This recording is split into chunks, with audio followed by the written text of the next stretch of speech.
Hi everyone! Welcome again to my channel. In today's video guys ay meron nga pala ako ngayong gagawin na propagation. So ang gamitin ko na pot para pang propagation ay eto. Ayan. So dito ko ilagay yung mga i-propagate ko ngayon na dahon. And meron nga pala akong bagong dito. Nabili na sedum. Ayan. So dahil napakamura niya binili ko na siya guys. So, hindi ko kilala yung pangalan niya, pero nakikita ko siya sa mga arrangement, ayan. Tapos, ito naman siya, si Little Mishi. Ang ganda ng dahon niya, diba? May pink sa gilid. Ayan, parang tinahi. So, panlagay ko sila sa mga arrangement ko soon, kaya binili ko sila. At napakamura lang din naman. So, ayun, bumili na ako. Meron akong dalawang sedum dito. So, ito yung gamitan ko ngayon ng propagation ko. So, ito nga pala siya ay strainer. So, binutasan ko sa gitna, ayan. Tapos, pinaumbo ko dito, pinataas ko sa gitna, ayan. So, ito yung gagamitin natin. Ayan, yung ring. So, mayroon na rin ako ditong lupa. So, napaka-dry ng lupa. Matagal na to siya na, ginawa kong potting mix. Nung autumn pa. So, ito siya ay tira na lang. So, ang gawin ko ngayon na propagation, leaf propagation ay itong ito dito. Yan. Ito siya. Ang ating mga bruns. So, ako dito ng mga dahon. Mag-harvest ako dito ng mga dahon ng bruns para gawing propagation. Ayan. So, medyo marami yung kailangan natin na dahon ng mga bruns. Yan. So, okay lang yung mga niya, stem niya. Kasi yung stem naman niya ay nagkakaroon ng mga, baby pagdating ng spring. So, pwede din siyang i-cuttings. Yan. Tulad nito, mayroon na siyang baby, Ayan. Lumabas na baby, diba? Ayan. Meron ng baby na lumabas. So, dahil yung bruns ko din ay kumukonti na rin, wala na rin akong masyadong lush na bruns. Kaya gusto ko rin siyang i-propagate. Ayan. So, madali lang tanggalin yung dahon niya kasi crunchy-crunchy. Madali lang siyang matanggal. Kapag masagi nga lang siya, natatanggal siya agad. So, ayan.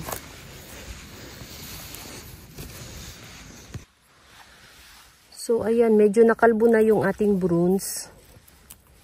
Yan, wala ng mga dahon.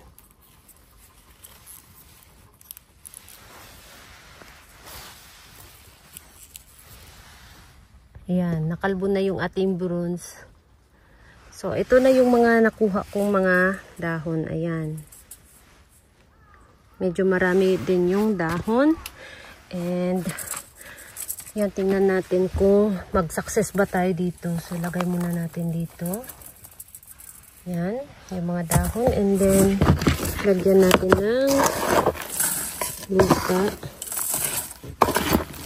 Yan, napaka-alikabok guys.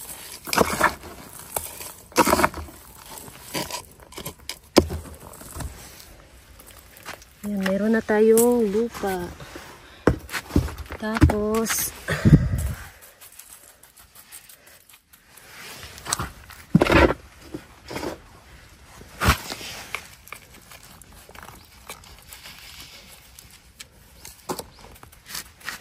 yan, tapos yung mga dahon dito ay ibudbud lang natin sa ibabaw.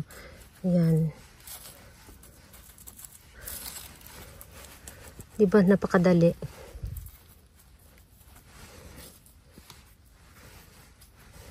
So, mahirap kung pa natin. Itusok pa natin isa-isa. So, ibudbud lang natin. Ayan. So, sana mag-success siya lahat. Magkaroon ng mga babies para instant lash agad yung ginawa natin.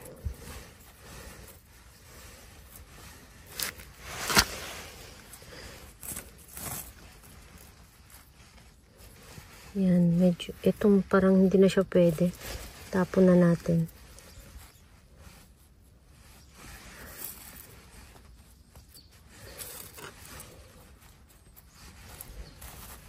So, medyo naparami yung ano natin na, lupa. Lagay natin na lupa.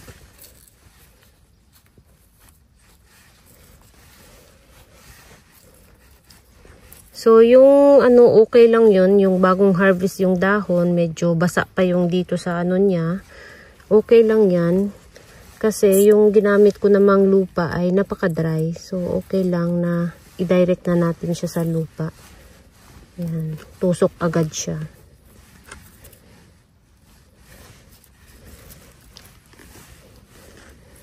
So, sana maging ganito lahat, oh. Ayan, may mga babies lahat na maglabasan soon.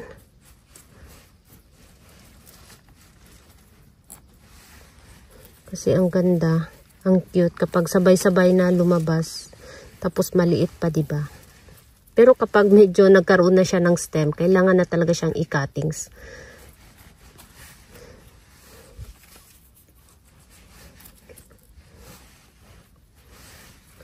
Ayan. So, ayan guys. And then, pagkatapos ay medyo tabunan natin ng konti. Ayan. So, kapag binasa ko to ay spray lang. I-moist lang yung ibabaw. Ayan. So, hindi talaga siya totally na basain. I-moist ko lang kasi nga ngayon ay taglamig pa rin. Ayun. Nagkakaroon pa rin ng negative degree. So, sprayhan ko lang na tamang-tama kinahaponan ay tuyo na siya. Ayan. So, ilagay natin siya. Dito natin siya ilagay. Ayan, tamang-tama dito sa ilalim na hindi siya masyadong direct sunlight. Ayan. Dito natin siya ipwesto. Para di magalaw yung kanyang dahon. Ayan, kapag naglagay ako ng frost cloth, hindi matanggal yung dahon niya sa ilalim. Ayan. So, dyan yung kanyang pwesto. Maliwanag. Maliwanag naman. So, okay lang yan. Tapos, mayroon din akong gustong ngayon dito. Ito siya. Ayan. Dahil yung mga tinanim ko dito na sedum ay nagkaroon siya ng frostbite. So, ito na lang yung natira na sedum. Ayan. So, ito yung natin. Mag-cuttings ako dito ng mga Merinay. Ayan. So, ito yung gagawin ko guys. Ayan. Itusok dito. So, gusto kong magkaroon ng Merinay na lash. Ayan. Lash na Merinay. At mataba na Merinay. Lash na mataba pa. Ayun. So, ito yung matagal ko nang gustong gumawa nito. Kaya lang, ayun nga. Lagi akong nakakalimot and minsan, kailangan talaga ng, guys, ba yun? Motivation. Minsan kasi, tinatamad akong magputol. Yan. Tapos, malamig pa, ayun. Parang feeling ko, napakatagal niyang magkaroon ng mga ugat kapag pinutol ko siya ng taglamig or winter time. So, ayun, dahil nga na-motivate ako doon sa nakita kong video, so gusto ko rin gawin. Ayan, gawin na siya ngayon. Ayan.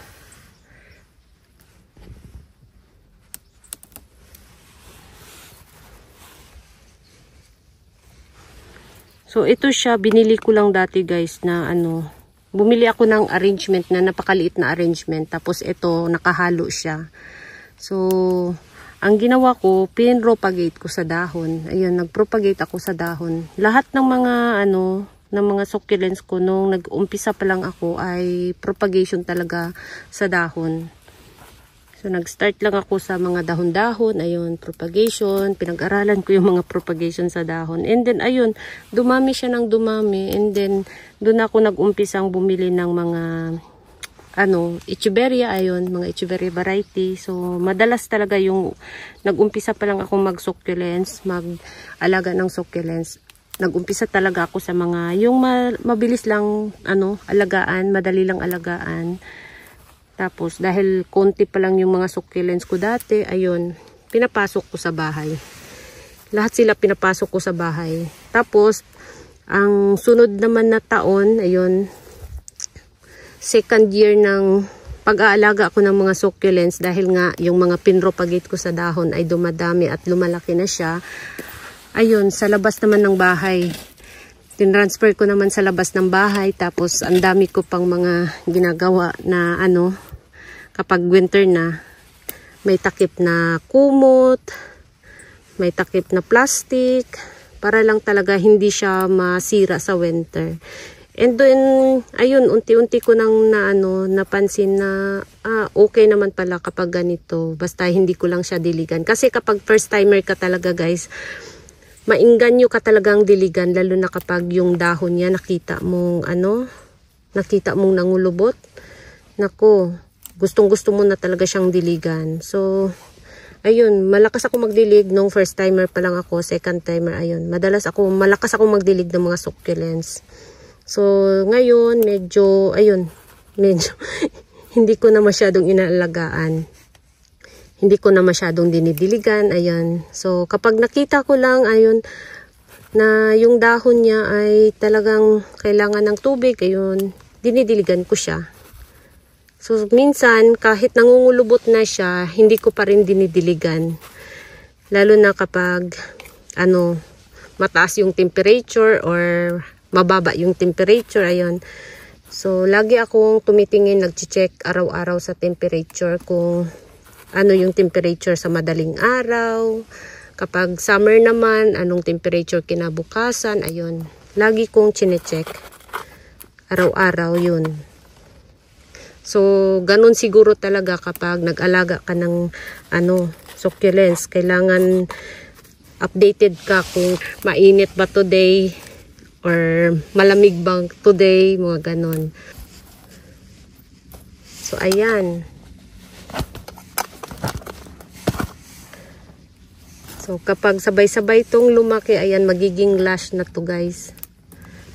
So, ito rin yung ginawa ko dati dito. Ayan, maliit pa lang siya. Marami akong tinusok dyan na mga, ayan, mga cuttings. Na parang ganito rin. Tapos, nung lumaki na ng lumaki, ayan, nagiging lush na siya tingnan. Tapos, yung pinagputulan natin naman ay magkaroon siya ng bagong baby sa stem. Katulad nito, ayan, di ba may mga baby siya dyan na naglabasan. So, ayan. So, ibalik natin siya dito. Ayan. Tapos, ito yung pinropagate ko na pinakita ko sa inyo na nasa bahay na nagiging green na siya. So, ganito yung hitsura niya, pulang-pula. So, ito siya is na-damage na talaga siya ng todo. Tingnan niyo yung dahon niya. Ayan. Nagkaroon siya ng frostbite and then natuyo na siya. Ayan. So, ganito siya dati bago ko siya pinasok sa bahay, di ba? Napaka, ng dahon niya. Napakaliit na. So, ayun, kapag dinala ko to sa bahay and then diniligan ko, ito, magtabaan to siya guys. Pero ito, hindi na siya bumabalik sa dati. Kasi nga, na siya, nag-dry na siya, natuyo na pati yung stem, natuyo na siya. Pero ito, yung natira dito ay okay pa yan. Kapag diniligan ko to and then hinayaan ko muna sa loob ng bahay ng ilang araw, ayan, tumataba siya ulit. Diba? Pulang-pula siya. So, ito talaga guys, napakabango talaga niya. Kapag pumasok ako dito sa mini greenhouse, talagang naaamoy ko siya. Amoy, ano ba to? Amoy matamis. Napaka-amoy matamis niya. Pero ito si Lottie, tingnan natin to si Lottie. Ito si Sedum clavatum or si Aurora Blue. Ito naman si Lottie. So, amuyin ko si Lottie. May konting amoy siya guys, pero mas matapang ang amoy nito. Siguro dahil mas matagal na to sa akin itong si Sedum clavatum kaysa dito. Pero may amoy din siya, napaka lang light. Mas matapang yung amoy nito, napakabango niya. So ayun, yung natin. And mayroon pala dito, ito din Haworthia din. Haworthia ba to or kung Haworthia to or aloe? Aloe siya guys. Ayan, aloe. Aloe variety. And mayroon tayo ditong Haworthia. Ayan. Na nakasurvive pa rin siya. Yan, napakagaan ng kanyang pot. Tapos ito namatay na oh. Nag-dry na siya. Yan. So, ayan. Ano lang, kumakapal lang siya ng kumakapal. Yung ating alo. Ayan. Alo natin. Ay, may palabas siya na bulaklak dito sa gitna. Oh. Tingnan niyo. Oh. Ayan. Oh. May bulaklak siya na palabas dyan. Ayan. At mayroon din pala akong nilagay sa labas na Tingnan natin. I-check natin. Kung okay pa ba siya. Ito. Nilagay ko siya dito, guys. Parang okay pa rin siya, oh. Ayan. Okay pa rin siya. Green pa rin yung dahon niya. Ayan. So, nagsusurvive pala siya sa winter. So, nasa open pa siya. Ayan. Wala siyang bubong dyan. Ayan, oh. Hindi siya nakatakip ng kahit ano. Pero, okay pa rin. Ayan. Green na green dito sa likod. Diba? So, napakatapang pala nito sa winter. Kahit nagkaroon siya ng frostbite, hindi siya natitegi. Ayan. So, yung iba ay wala na, guys. Ito yung krasula ko na nagiging pula yung dahon. Ito na yung resulta, guys. Napaka-crunchy na ng mga dahon dito. Ayan. Wala na. Nag-dry na yung stem niya. Pero mayroon na akong ganito sa loob ng mini greenhouse. Tapos ito, din to siya, si cotyledon. Ayan, ito na lang yung natira. Pero mayroon na akong kinatings galing dito, nasa loob ng bahay. So, ito na yung pinaka mother plant na wala na. Nag-goodbye na siya, si cotyledon. And, ito naman ay, ito na lang yung naiwan. Ayan. Arrangement ko to siya dati. New Year's arrangement. Ayan. So, ito na lang yung natira. Ito. Sedum. So, yung ko sa loob. Tignan natin. Balik tayo sa loob. Nandito yung ito. Ayan. Ayan. Ito na lang yung natira. Meron ako ditong tinusok. So, mabilis lang din naman to siyang mag-lash, dumami. Ayan, may baby na siya, And then, pwede mo rin siyang i-propagate sa dahon. Tapos, nag-dilig ako kanina. Pagkarating ko dito, unang ginawa ko ay diniligan ko tong aking mga babies. Ayan. So, ang bilis niyang natuyo dahil nga mainit dito sa loob. Pero, yung ibabaw lang naman yung binasa ko. Minoise ko lang yung ibabaw ng lupa nila. Kaya, ayan, ang bilis matuyo. Yan, tuyo na yung ibabaw, diba? So, yung iba ay medyo basa pa rin. Pero, ayan, ang bilis na tuyo. Ayan.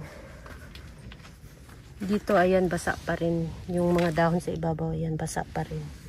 So, yung mga babies lang ang diniligan ko. Pero, itong mga malaki, kasi nga, yung mga dahon niya ay mataba pa rin. Hindi ko na diniligan kasi bukas ng madaling araw at sa pangalawa, mayroon kaming negative 4 degrees. So, hindi sila pwedeng diligan. Kailangang dry sila para di masira yung kanilang ugat at yung dahon nila. Ayan. So, yun lang guys yung natin ngayon. Ayan. Ito nga pala guys. Ito rin ay gusto ko rin na ngayon. I-cuttings natin. Kahit taglamig pa. So, ngayon ko na siya i-cuttings. Ayan. Si Marcos nga pala to guys. Ayan. Kalbuhin natin. So, wala tayong ititirang niya. Ayan, wala tayong ititirang dahon. Pero dahil nga tinanggal natin yung dahon niya sa ibabaw, yung head niya tinanggal natin. So, kailangan ko siyang takpan ng frost cloth. Ayan, kasi wala nang protection yung kanyang stem. So, kailangan natin takpan ng frost cloth mamayang hapon para hindi masira yung kanyang stem. Ayan. So, ayan, nakalbo na guys.